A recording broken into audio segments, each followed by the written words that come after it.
¿Cuáles habrán de ser las funciones y las prioridades del primer Congreso de la Ciudad de México, que inicia labores el próximo 17 de septiembre?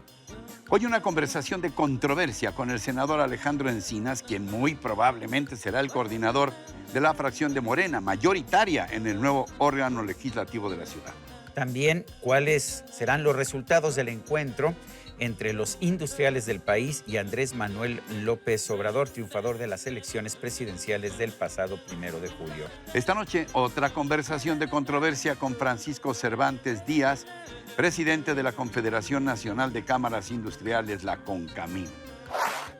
¿Qué tal? Muy buenas noches, gracias por acompañarnos, así como lo hace usted cada semana en este mismo espacio. Buenas noches, Ricardo, qué gusto estar contigo. Querido Sergio, igualmente como siempre, gracias a todos. Bienvenidos a esta nueva edición de un programa que hacemos todos juntos, ustedes y nosotros, ¿sí?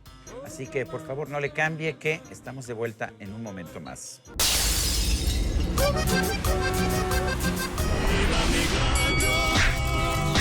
El ratón Macías.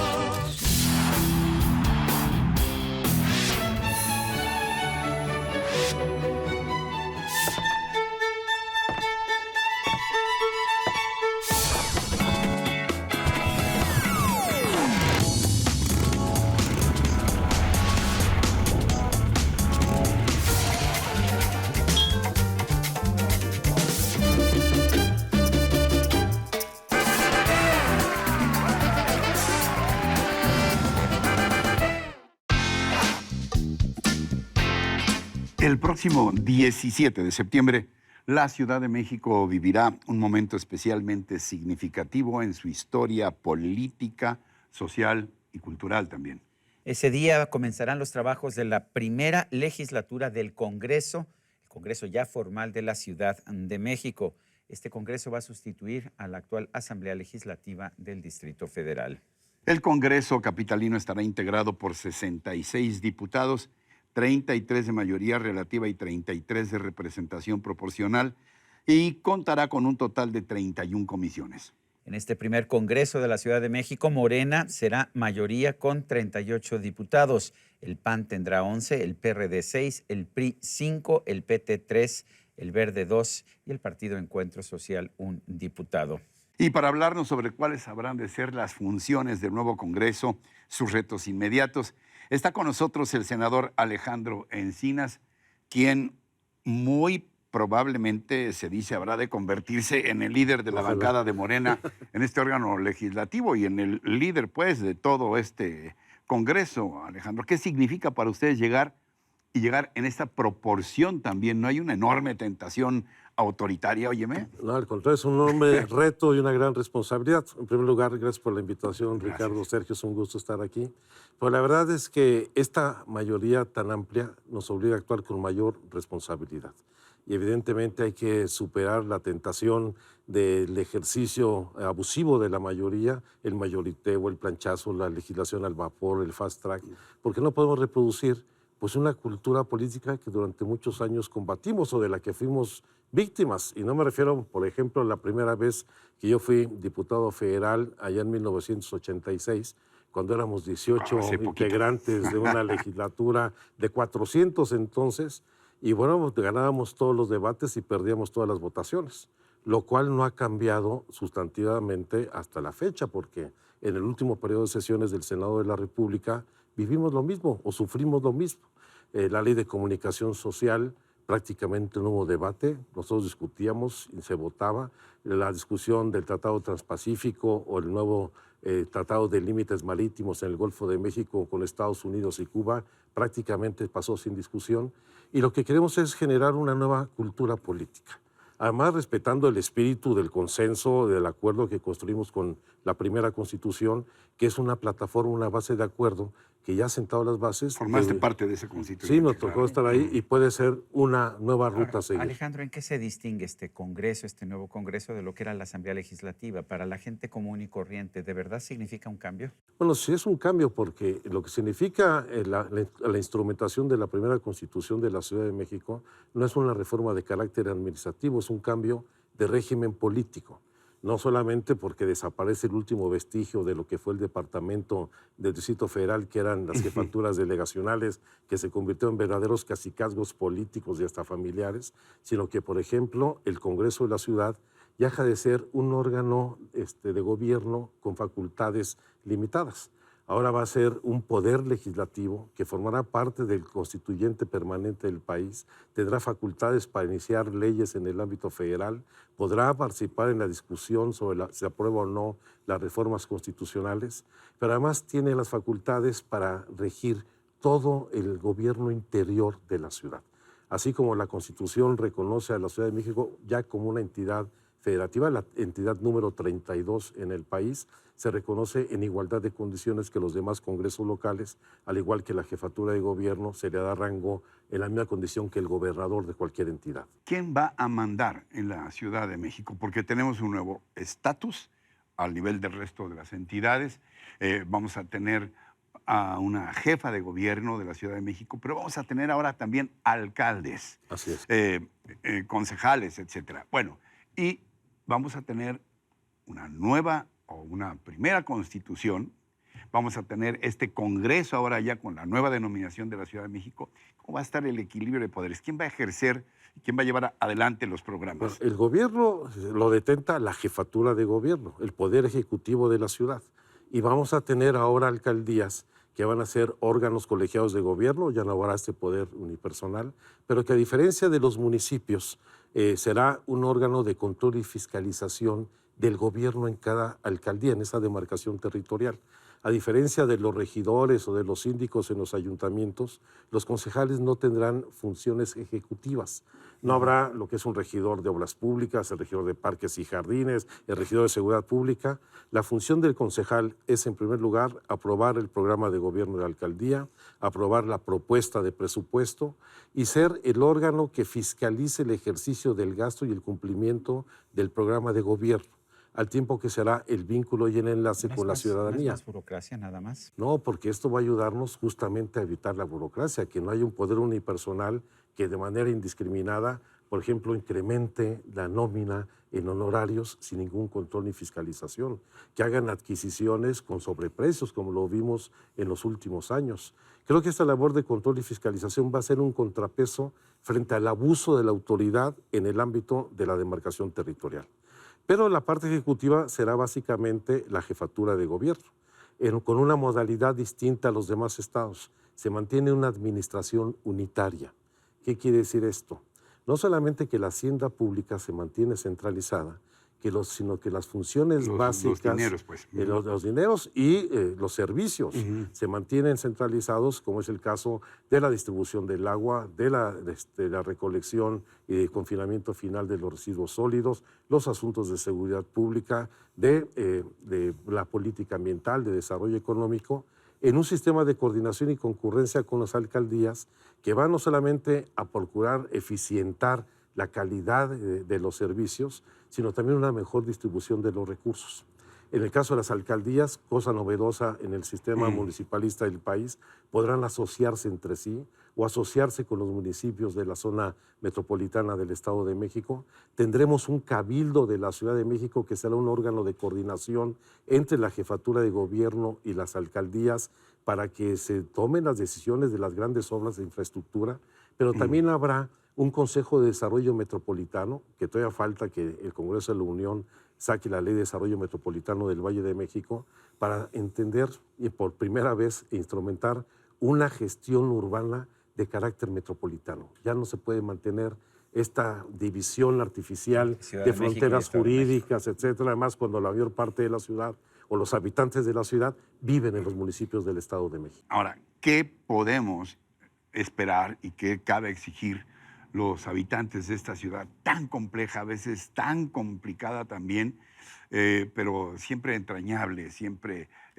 generosa con todos nosotros? ¿Qué podemos esperar de ustedes, los legisladores? ¿Cuáles serán sus prioridades en este Congreso? Pues a nosotros nos toca la friolera de implementar todo el marco institucional y el cuerpo legislativo de la nueva Constitución.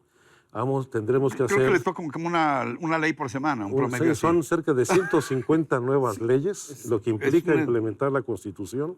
Una nueva ley cada semana durante todas las semanas de los próximos 3 años. Bueno. Va a ser un esfuerzo titánico en coordinación con el Ejecutivo, con todos los grupos parlamentarios. Yo creo que puede salir, pero además con un Parlamento abierto donde tenemos que consultar a la ciudadanía en cada una de las iniciativas que afecten el interés directo, ¿Va a ser posible ya esto? sea general o no. Ya lo hicimos. Lo hicimos durante 4 meses y medio en la Asamblea Constituyente.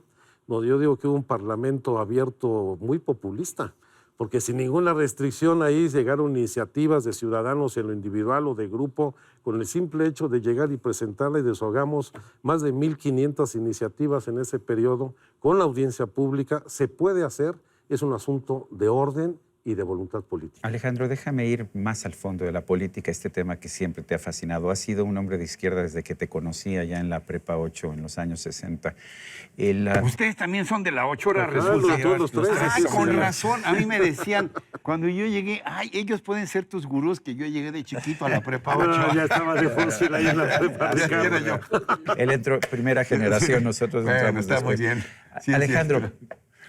has sido militado siempre en la izquierda, fuiste fundador del PRD, después el PRD se desmoronó, Morena surge como un grupo opositor al PRD, pero explícanos por qué pasó, en qué falló el PRD, por qué no pudo seguir representando a la izquierda en la que tú te encuentras. Yo creo que el PRD entró en un proceso de desdibujamiento ideológico y de descomposición interna justamente en el momento en que tuvimos los mejores éxitos políticos y electorales, que yo lo enmarco a partir de 1996, cuando se ganó por primera vez el municipio de Nezahualcóyotl en el Estado de México, posteriormente en 97 la jefatura de gobierno y los sucesivos triunfos locales en Tlaxcala, en Zacatecas, en Baja California Sur, etcétera, después Michoacán, en donde vino un proceso de desmantelamiento de los órganos de dirección del partido, porque muchos de quienes estábamos en las direcciones nacionales o estatales nos fuimos a los órganos de gobierno.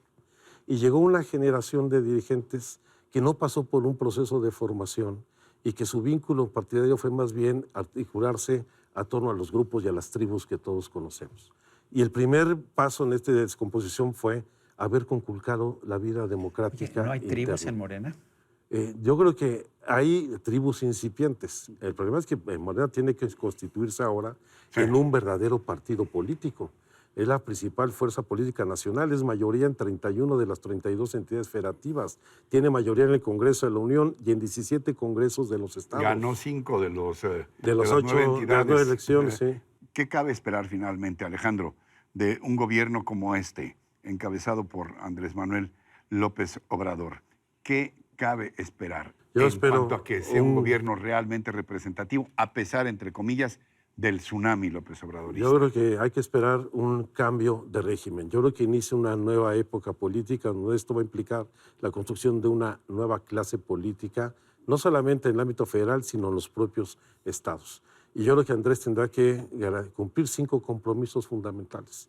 El combate a la corrupción como un combate efectivo, un rediseño de toda la estrategia de combate a la inseguridad, el hecho de mantener una estabilidad económica no solamente en el ámbito macro, sino también en el desarrollo del mercado interno, la recuperación del campo, una política de reindustrialización del país, el hecho de revertir el proceso de empobrecimiento de la población, que estoy seguro que ahí tendrá resultados en muy corto plazo, y mantener una inserción en el mundo con una relación respetuosa y de colaboración con los Estados Unidos, con Canadá, pero viendo hacia el sur.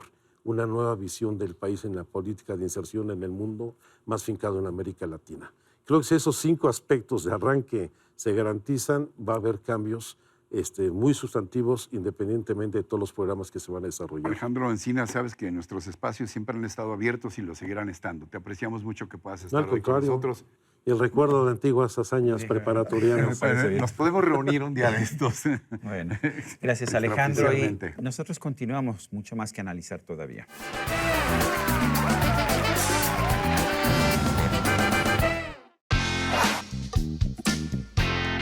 La Confederación de Cámaras Industriales de México, la CONCAMIN, que en este 2018 cumple 100 años de haber sido constituida, Es el organismo cúpula de representación de los distintos sectores industriales de nuestro país. Integra 46 cámaras nacionales, 14 cámaras regionales, 3 cámaras genéricas y 46 asociaciones de los distintos sectores productivos de alta trascendencia para el desarrollo económico de México. Hace apenas unos días, la dirigencia de la CONCAMIN sostuvo un encuentro de especial relevancia con Andrés Manuel López Obrador, el virtual triunfador de las elecciones presidenciales del pasado 1 de julio. Abordaron temas como la seguridad, el crecimiento del país, el programa de jóvenes aprendices y el otorgamiento de estímulos fiscales a proyectos específicos, entre otros. Esta noche, para conocer más a fondo lo que se habló en esa reunión y qué tipo de país está, de hecho, tratando de impulsar la CONCAMIN, pues tenemos con nosotros precisamente al presidente de la Confederación Nacional de Cámaras Industriales. Francisco, gracias por estar con nosotros. Muchas gracias, Sergio. Muchas gracias, Francisco Carlos. Cervantes, gracias por acompañarnos. Muchas gracias. Y cuéntanos en primer lugar, ¿cómo estuvo esta reunión? Muchos industriales, muchos empresarios le tenían miedo a Andrés Manuel López Obrador. ¿Se manifestó eso en la reunión? Fíjate que sí hubo algunas diferencias en la campaña, pero fuimos platicando. Aún en campaña tuvimos la oportunidad de platicarlo porque estuvo en varias cámaras y en otras confederaciones como Coparmex, ¿no? Y ahí tuvimos oportunidad de platicar en tiempos cortos con él. Y bueno, fuimos ahí viendo que no era mucho del discurso que traía, ¿no? Ahí si se dan cuenta, hubo cambios en el discurso sobre el tema del aeropuerto. ¿Se fue moderando de alguna manera? Se fue moderando porque fue muy importante la comunicación que tuvimos. Mientras no había comunicación, sí había una distancia. En cuanto empezamos a tener comunicación, fueron cambiando mucho las cosas y reunirse con las cámaras.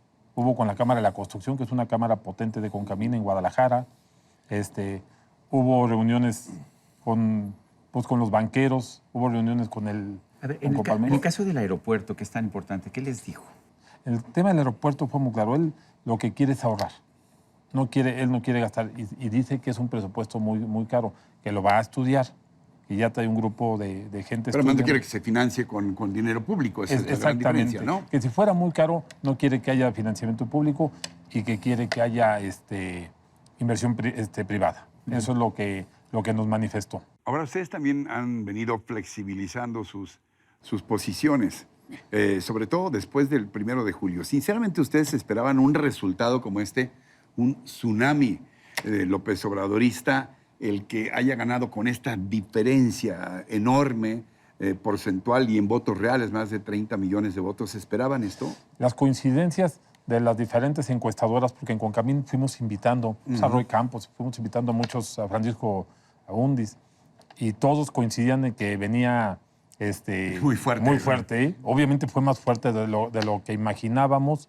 Y para nosotros, como empresarios, vieron que salimos con un boletín. Estábamos en una reunión, estábamos reunidos en el Consejo Coordinador Empresarial, y en cuanto ganó, hicimos nosotros inmediatamente nuestra manifestación de apoyo, de reconocimiento, finalmente la voluntad del pueblo mexicano y que la respetamos del sector empresarial desde el minuto uno, ¿no? Ahora no descendieron los jinetes del apocalipsis a destruirlo todo. No se disparó el dólar a 25, no, Al contrario, no huyeron fortaleció. los capitales. ¿Cómo explicas esta reacción? Nosotros, con tanto que se había nosotros especulado. cuidamos muchísimo la parte económica para nosotros y como motor económico somos muy cuidadosos, estamos muy bien asesorados y el mensaje, salir con ese mensaje, con esa rapidez, eso fue confianza. Eso es desde nuestro punto de vista.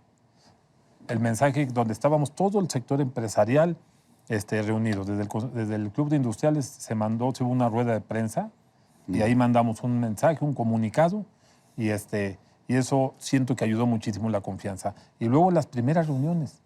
O sea, él ya como presidente electo se reúne con el Consejo Coordinador Empresarial, se reúne con CONCAMIN, se reúne con Canaco. Y eso. Pero además con un diálogo muy importante, muy abierto el diálogo. En ningún momento hubo, sino fue un diálogo directo. Y él ¿Se cayeron bien? Sí, fíjate que la verdad fue una muy agradable sorpresa. Él estuvo con nosotros desayunando el día lunes. En la tarde nos reunimos varios presidentes de cámaras para hacer una evaluación de la reunión de la mañana y todos coincidimos, oye, qué buena persona es. Fue lo primero que dijimos fue eso. Ahora, ¿ustedes qué le expresaron a él? ¿Le expresaron alguna visión de país, algún tipo de políticas que les gustaría que se aplicaran? Así es. Nosotros le platicamos ahí. Señor presidente, nosotros queremos impulsar un proyecto, una propuesta de política industrial que nos ayude. Hemos venido sin política industrial, hay una política comercial, sí existe. Hay en 2016 se aprobó una ley de desarrollo económico, pero falta la implementación y queremos que vire un poquito al tema industrial, que sea el dominante el tema industrial como motor económico. Se le entregamos, es más, se paró. Se la puso ahí para que tomáramos fotos, donde dando una señal que vamos con la propuesta. Sienten que está abierto, pues. Está abierto, pero además lo dijo, porque con lo que estuvo platicando, dijo, coincide mucho con mi política económica. Y sí quiero que vayamos juntos, que vayamos de aliados en esto. Reconozco que son los motores económicos. Vamos a jalar juntos, ¿no? Y también le dijimos, ¿no? Necesitamos seguridad. Combate a la corrupción. Estuvo presente Alfonso Romo y pudieron conversar con él. ¿Y qué impresión les dio? Finalmente él fue quien conjuntó este proyecto de nación, que es la base del programa de gobierno. Con él es con el que hemos venido trabajando con Alfonso, que la verdad pues es un empresario. Tenemos un lenguaje con él muy similar. Hablan su propia lengua, pues. Exactamente, y ha sido muy interesante, muy interesante. Ahí él nos había prometido esta reunión y fue cumplida en tiempo y forma. O sea, todo ha ido fluyendo muy bien. ¿De qué depende que tengamos un país no solamente más justo y con mejor distribución de oportunidades para todos, pero también un país más productivo, y que eso finalmente es lo que va a empujar el desarrollo, a crear empleos y a tener un país más justo? Esa fue una de las condiciones que él puso. Dijo, señores, esto es un cambio y tenemos que responderle a México. Necesitamos que haya más inclusión social y principalmente con los jóvenes. Dijo, mi programa va a estar centrado en los jóvenes. Queremos que jale la industria con ellos. Se habla de 4 o 5 millones de ninis. Sí, hablamos de 2.400.000 y hablamos también de una inversión de parte del gobierno de 110,000 millones de pesos, que va a ser más o menos 3.400 pesos por joven, que es un salario y medio mínimo. ¿No les preocupan todas estas promesas?